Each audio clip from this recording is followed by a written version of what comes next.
Let's get more on the travel chaos on the US from the travel editor of The Sun, Lisa Minot. Lisa, very good to talk to you today. So how bad is it? How many flights have been affected? Well, it has affected a huge number of flights. Yesterday, we saw about 105 flights to and from the UK to America cancelled. And today, even so far today, we've seen 27 flights to and from the UK cancelled. So anyone who's travelling with the likes of either BA or Virgin, they're being told that they can change their ticket up to the 30th for free. Or, as you say, there are still some flights going, but it's very much a case that, they cannot guarantee that any kind of schedule that would normally be in place is going to be in place going forward. So if you're planning to go to America from the UK, what should you be doing? Is it best to not travel today? Is it best to try to delay it if you can and try and get a fixed date? Well, obviously, if your flight's been cancelled, you've got no option. You're going to have to make it a different day. And the airline, even though they don't offer you any compensation because this, of course, is not their fault, they still have to get you to your destination as quickly as possible. Anyone who's absolutely has to travel today. If your flight is still running, there are still some flights going, but it's a case of knowing if your flight is going. So do not turn up to the airport before you've checked in advance that your flight is actually running. Make sure your airline has all of your up-to-date contact details so they're giving you the right information, and make sure they are looking after you, because although they don't owe you compensation, they do have a duty of care to look after you, so that you can change your flight for free, or if your flight is cancelled, they should be getting you to your destination as soon as possible. It doesn't matter whether it's with them or a different airline, their duty of care is to get you there as soon as possible.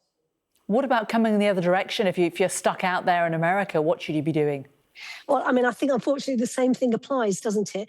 They have a duty of care. So if you're forced to stay in America, you're not able to get to the UK and it's an overnight, then that means that the airline should be providing you with hotel accommodation. If they don't, you can book your own and claim that back from the airline. But of course, make sure it's proportionate. Don't start booking yourself into the Ritz or anywhere very expensive. It has to be proportionate. And make sure you keep all your receipts. They have a duty to actually look after you. So keep your receipts. Make sure everything that you've actually paid for, you've got receipts for, and you should be able to claim that back.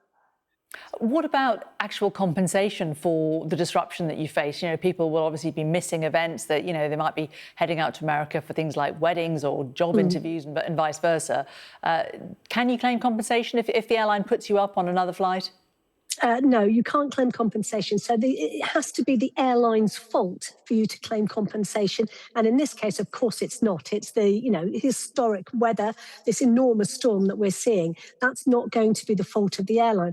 The one thing that you should have, of course, on any trip is travel insurance. And it's much more a good idea to look at your travel insurance and see if you've got any kind of disruption insurance as part of your policy that you could be claiming on for all of those sort of out-of-pocket expenses that you might have.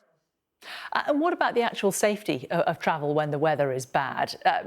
Should we be worried about this, or should we be confident that the planes would be taking off and landing unless the airlines and the airports were confident that it was safe? Well, there's absolutely a reason why so many flights have been cancelled. Yesterday alone, there were over 15,000 flights cancelled in America. They're not going to fly if it's not safe. But obviously, these are, some of these airports, the likes of New York and Boston, they're used to dealing with heavy snowfall in the winter. They have all the right systems there in place, the de-icing gear. And obviously, the schedule is just going to be reduced because everything takes so much longer if you're having to de-ice planes and clear runways in the way they have to. But nobody would be flying a plane without making sure that it absolutely was safe to do so. Lisa Minot, travel editor of The Sun. Thanks so much for joining us. No worries, thank you.